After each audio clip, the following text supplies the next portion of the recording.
Good morning, good afternoon, and good evening, everybody. Thank you for tuning in to another Supatease video. And with this one, I will be covering some of my secrets when it comes to Restoration Druid and how you can utilize them for your own personal success so that by the end of the video, you are going to be a champ and not a chump. You are not going to be stuck at the bottom of the ladder for much longer. And if you do want to stay up to date with World of Warcraft related content, entertainment, education, everything, then do make sure to hit the subscribe button. Your support is greatly appreciated. I would love to get to 50,000 subscribers before the new year. It's a tall order. It's a tall ask, but if you can get any of your friends here that are down to hit that sub button, absolutely free, doesn't cost you anything, just lets you notify when my videos go live, I would appreciate it. But here today, we're going to be talking about the Resto Druid and the secrets of the trade. So obviously, as a Restoration Druid, you want to pre-heal over time effect your teammates. This is something you need to be doing in your games. You can see that I've casted Life Bloom, Rejuve twice, and Regrowth onto my Warlock, as well as Adaptive Swarm. This way, my Warlock is fully hotted and ready for the attack. I'm then going to push forward as I see enemies getting stunned. Look possibly for a Cyclone. This is risky. It walks me into a Death Grip. This is not something that you want to do. You should be trying to aim to stay much further away to avoid mechanics that get you close to the melee combatants. As your main goal as a Restoration Druid is to stay as far away as possible. Fortunately, my Warlock does manage to escape, which now means that I need to be ready for my Monk to be the target, and that is something you need to be hyper aware of is swaps. So if one of your allies uses mobility to escape, the enemies are immediately going to hit something else. They're not going to be like, oh, let's waddle over to that guy. No, they're going to immediately start swinging at somebody else. So you need to have some heals backed up and ready for them.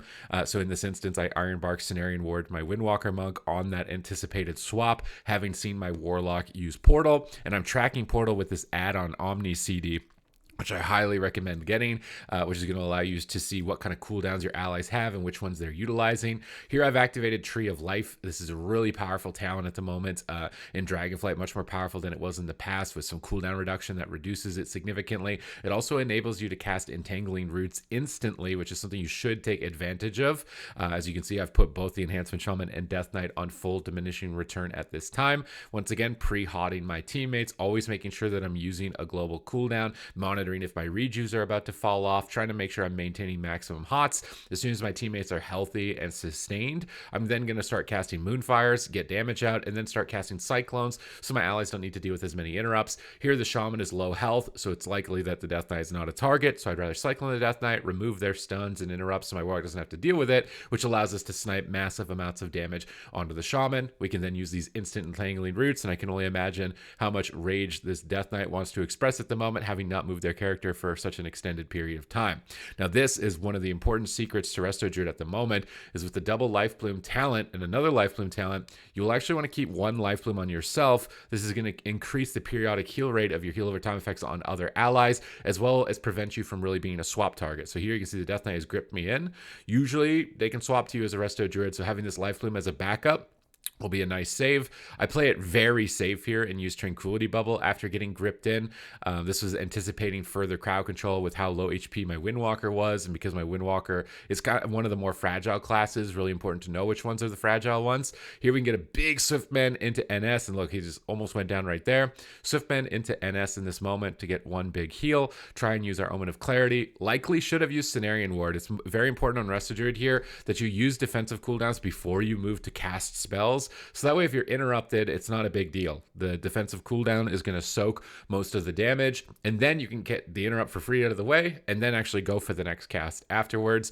I also love running Mass Entanglement. It's really useful for rooting double melee DPS, even for enemy casters.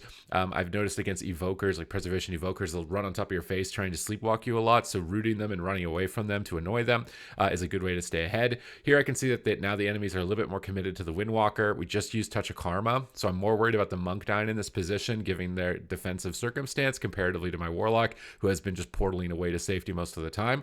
So I'm allocating my defense there, and I'm always monitoring who's the most vulnerable player.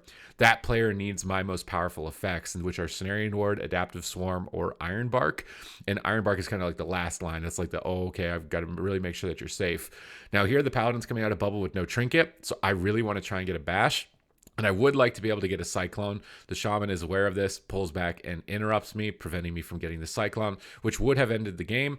We come pretty close regardless to ending the game in this instance with Blessing and Protection now on the Death Knight at very low health, but I'm still going for Cyclones. Even if I get interrupts here, my Monk has defensive cooldowns. We're very close to ending the match. They're going to activate their Dampen Harm. I can then go for Cenarian Ward. I can cast Swiftmend to extend it. This is one of like the fundamentals to Resto Druid. If you're not using your Swiftmend to either extend your Cenarian Ward or your Adaptive Swarm or use for Nature Swiftness, then you're not using your Swiftmend correctly. Those are the 3 instances you should be doing it. If the target is low health, Swiftmend to Nature Swiftness. If the target is high health, Swiftmend to extend Cenarian Ward. Don't think of it as an instant heal. You're thinking of it as an extension to another effect. You really got to get that mentality shift for Resto Druid if you want to start seeing a lot of success with this specialization. If you're thinking of Swiftmend as just a big instant heal, it's really not going to work out too well for you. So now I've switched teams. We got the Enhancement Shaman and Warlock. You can see the opener here. They're swapping to me off the Death Grip. Likely need to be playing a little bit further away. I am running a different build than a lot of Resto Druids. I'm playing one that does a lot more damage. I think at lower rating, doing damage is really valuable. But as I was starting to climb the ladder, getting extra range on the Druid talent seemed to be more important. But you can see that you don't want to under-respond. When you get Death Gripped, especially in the opener against a Death Knight, that is the scariest point in the game. So I've used Barkskin and Iron Bark. Now in this instance, I could have just Tranquility Shielded. Trinket and Tranquility Shield. Make sure you're running the talent that reduces the cooldown and immune to knockbacks. Otherwise, Ring of Peace is going to be knocking you back. It's going to be really bad for you. You're not going to survive.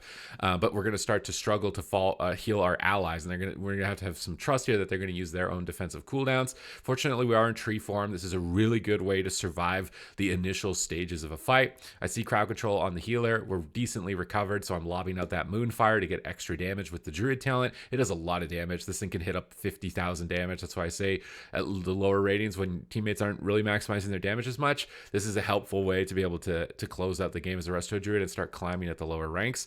Here our Warlock is portaled away, but that has now left us vulnerable. We're stunned. I'm looking at the situation. Don't see a Serenity. I see the Death Knight feared, so I'm not going to be using my Trinket on that stun. Adaptive Swarm plus Frenzied Regen. Druid is all about comboing spells together. Adaptive Swarm is a really great way to increase the effectiveness of Frenzied Regen, and you can see that here while I'm being attacked. My Warlock is still spamming out fears, and I'm kind of waiting for a Cenarian Ward, but I end up using Hellstone because I don't want to shapeshift out of bear form just yet. I could have likely safely shapeshifted at this moment, watching it in slow-mo, replaying it back, and got Cenarian Ward up into myself. Considering I don't have Barkskin or Iron Bark, I'm the most vulnerable player. I do decide to just charge away with my High Mountain Tauren Rachel towards the Paladin. I have a bash. I'm getting ready to utilize that. I end up overlapping with Lightning Lasso. I should have bashed the Paladin here. This is a big mistake. Paying attention to the crowd control mechanics and making sure that you're not overlapping with your allies. I honestly think I just forgot that the Shaman had Lightning Lasso anymore, which actually was a surprisingly good combination with the Destro Warlock in this lobby specifically. I was really surprised by this composition. We can use Thorns more or less as a deterrent. Don't think of it as like maximizing damage output. You want to think of it as a deterrent to a target. So I right now don't really want to get attacked, so I've activated Thorns. The Monk doesn't want to hit me because he's really low health and he's been getting blasted. This gets him completely away from me. We can just continue to spam crowd control towards the Death Knight while they're retreating behind the pillar and trying to recover, but definitely bash onto the healer. You'd probably only want to be bashing DPS if it's an absolute emergency, or you know 100% for sure that your teammates have no stuns. Honestly, tracking Lightning Lasso on Omni CD would be something that I should likely update.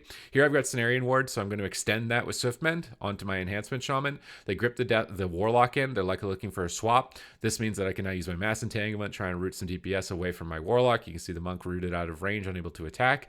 And now that we've recovered, we're fully hotted. We're feeling healthy in this position. We're in a pre-adaptive swarm, and we're going to just lob out those Moonfires and keep our distance, unlike I was earlier on in this game, and make it just really impossible for the Death Knight to engage with me and try and monitor the Death Knight as much as we can.